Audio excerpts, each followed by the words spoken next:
Hello everybody, I'm Karl Frank.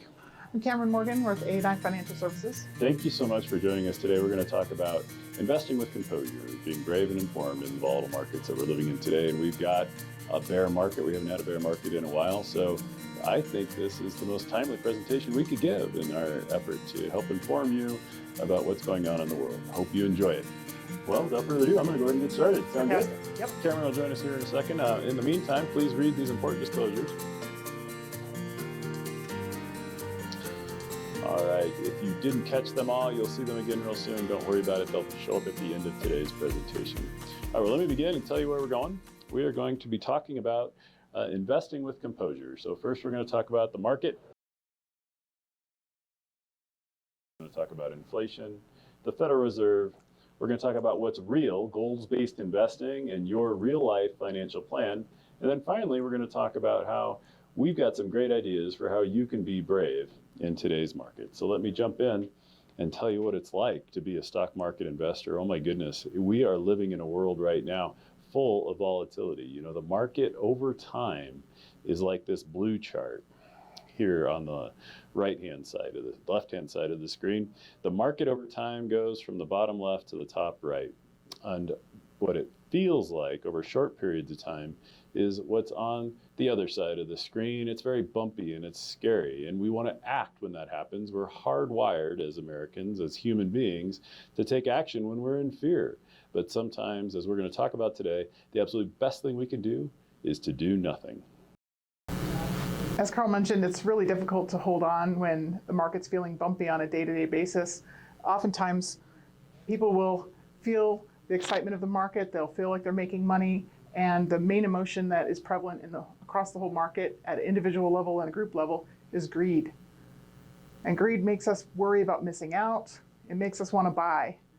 Then the market turns and we feel fear, we feel concern, we feel uncertainty, and it unsettles us. What do we do then? We sell and repeat until broke. This is not a formula you want to follow, but it is a formula that your emotions will deliver to you on a daily basis. How do we avoid this sensation? Well, we want to avoid emotional investing and focus on rational investing. Putting yourself in the center of these three circles is the sweet spot, the right place to be. And overlapping, you're buying, you're selling, but keeping your head in the equation as well can often be very difficult, which is why we recommend that third circle, professional wealth management. Having someone to talk to when you're feeling strong emotions can often help you stay the course and have a more successful investment outcome. So emotional investing isn't what you want to do. Rational investing is hard to do.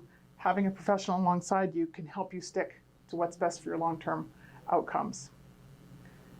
We've got some data here that's actual data. The earlier charts were sort of pictures and images to convey the message. This is actual data from JP Morgan. They do some fantastic work putting together graphical depictions of quantitative information.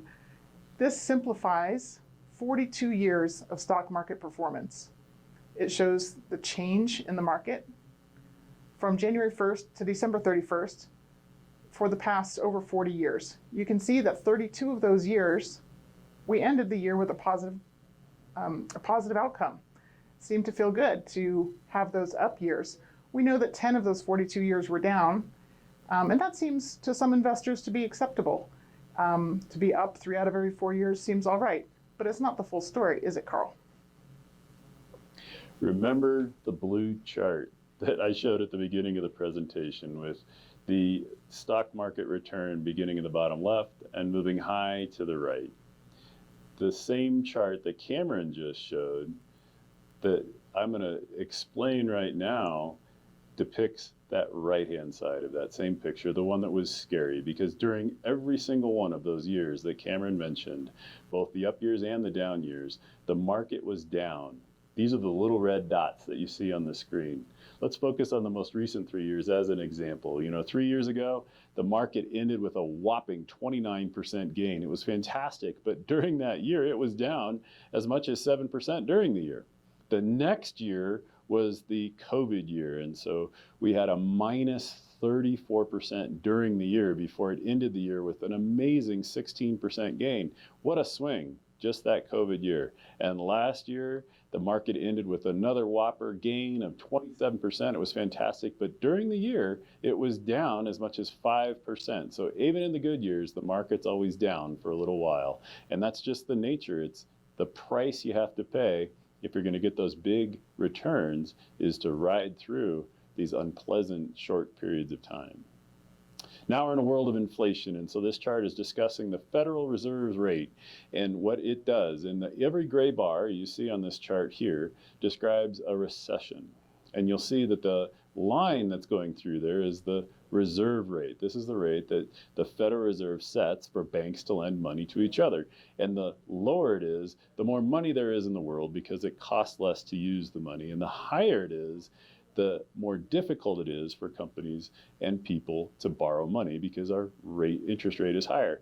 After a recession or preceding a recession, trying to fend off the recession, the Federal Reserve lowers the rates.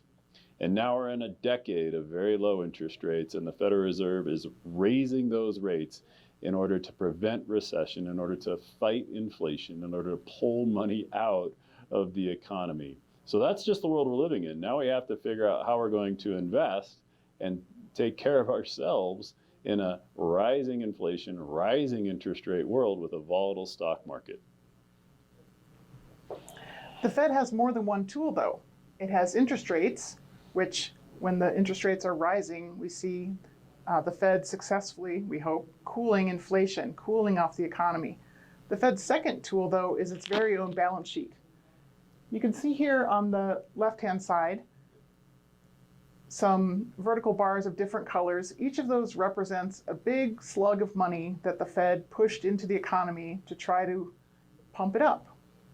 The Fed's balance sheet, when we're looking at the data here on this chart showing roughly 2007, the Fed's balance sheet was around $1 trillion. Then we had the financial crisis, the banking collapse of 2008, 2009. And the Fed came to the rescue. They pushed a lot of money out into the economy in an attempt to reflate the economy and restore the economy, and they were successful. They were so successful, in fact, that they decided to keep on using this tool really anytime the economy looked like it might have a low-grade fever. So we saw the Federal Reserve's balance sheet increase to about $4.5 trillion. You see that white bar in the left-hand chart showing sort of a plateau for a while there, around $4.5 trillion. They then started to ease up on all of this easing when COVID hit, and they returned to their favorite tool, which is pushing money into the economy. You can see that big gray bar, or that big gray lump, how much money the Fed pumped into the economy after COVID hit in an attempt to keep the economy moving.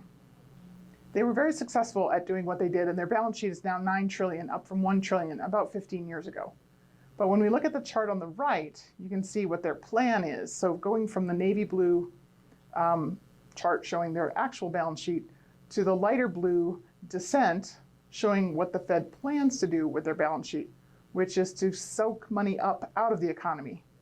And if that sounds familiar, yes, that's what interest rates do as well. So the Fed is taking a two-pronged approach to cooling off the economy, cooling off inflation. They're raising interest rates, and they're soaking money up out of the economy off of their balance sheet. One more data slide, and we'll get back into the stuff that's a little more intuitive. But if you just focus on the lower navy blue line here in this chart, you can see interest rates heading up to the gray bar, which is the COVID-induced recession or the COVID-provoked recession. You can see that the Fed cut rates very sharply, immediately, and that the COVID recession was quite short. Interest rates stayed low for a really long time, well, a couple of dozen months really, and now they're starting to increase again. We don't know if they'll follow this exact track, but they did rise recently pretty strongly, and we do think that by increasing rates, the Fed will achieve its goal of reducing inflation. It's not very comfortable for investors, but it is quite powerful and effective, or at least it has been in history, when the Fed has taken these actions. We've not seen increased interest rates coupled with a decrease in the balance sheet before, because we've never had a balance sheet this big from the Fed. So it remains to be seen. We definitely have uncertainty out there, but the Fed is using every tool that it has to try to bring down inflation.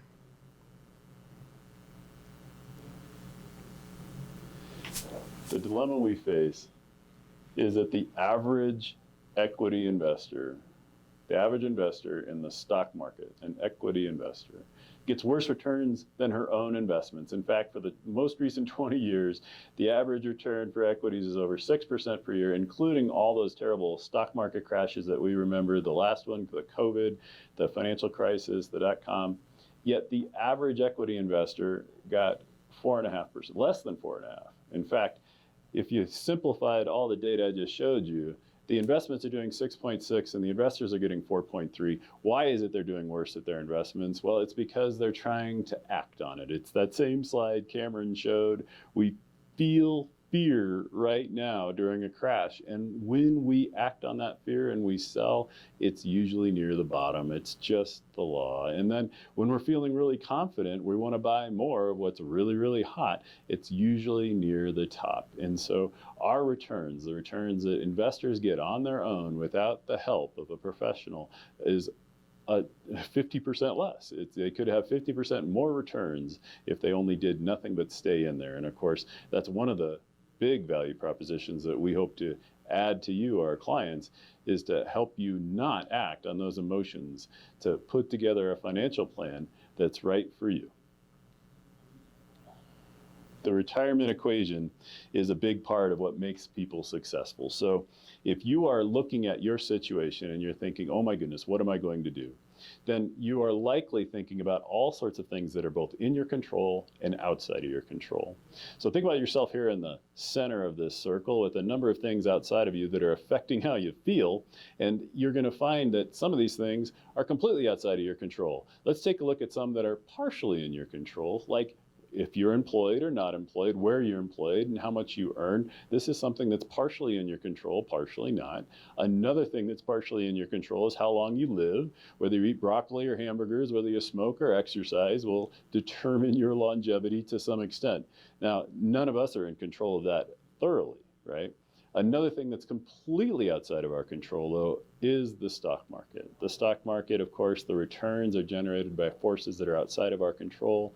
Another thing that's outside of our control, of course, is the economy, the government, all sorts of policies that may or may not affect us. These things are completely outside of our control, and yet many of us spend a lot of our time stressing about these things that are outside of our control.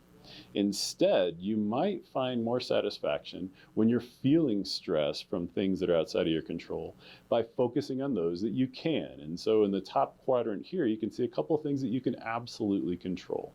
You can control your asset allocation. How much do you have in equities right now? How much do you have in bonds? How much do you have in other things like real estate? Well, your financial advisor, your planner, is here to help you with that and make good decisions for you. And whether or not staying in bonds or equities is the right thing for you right now is between you and your financial advisor.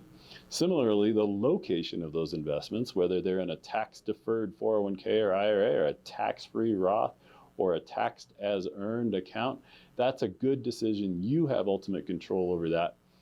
The other big area that you also have control over is your budget. It's how much you're saving, it's how much you're spending.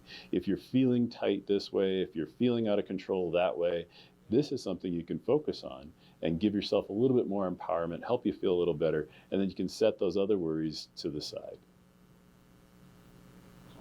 So to recap, focus on what you can control. Don't try to focus on things you can't control. It seems obvious, but it's so challenging. Adopt a goals-based mindset with your planner or advisor. Focus on the plan that you set when your mind was calm and clear, and you had a calm conversation around what your goals were and still are. If your goals haven't changed, then it's likely your emotions are driving your desire to buy or sell today. Also, dive into portfolio scenarios and your personal goals. That sort of wraps up the first two, what you can control and a goals-based mindset. That's the area to be spending your thinking time. If you want to revisit all of these topics with your advisor, this is a very good time to do it. Schedule a meeting with your advisor. They'd be happy to help. And we'll leave you with one of my favorite images from New York City, which is Fearless Girl. She stands outside the New York Stock Exchange, and she represents, I think, the spark and courage that we all need during inevitable bear markets. And we hope that she inspires you during this bear market to stay the course. Parting thoughts. One of our great friends, if you read our weekly Periscope, at the bottom of every weekly Periscope is a link to Nick Murray. And Nick has a very good quote that summarizes what we just said. The secret is in action. The essential challenge to long-term successful investing is neither intellectual nor financial, but temperamental. It's how one reacts or chooses not to react to market decline. Well, thank you for your attention today. It's been a pleasure to talk with you. It's a great honor to consider you among our friends, family, and clients. And if you want more information, visit us on the website, assetsandincome.com. Check out the podcast. You'll see it here. The Expert Network Team podcast is available wherever you can find a podcast, a smart speaker, a smartphone, wherever that might be. It's called Expert Network Team. Look us up on Facebook, see us on LinkedIn, and of course we have a YouTube page where we've got videos just like this. Until we see each other again, create a beautiful day.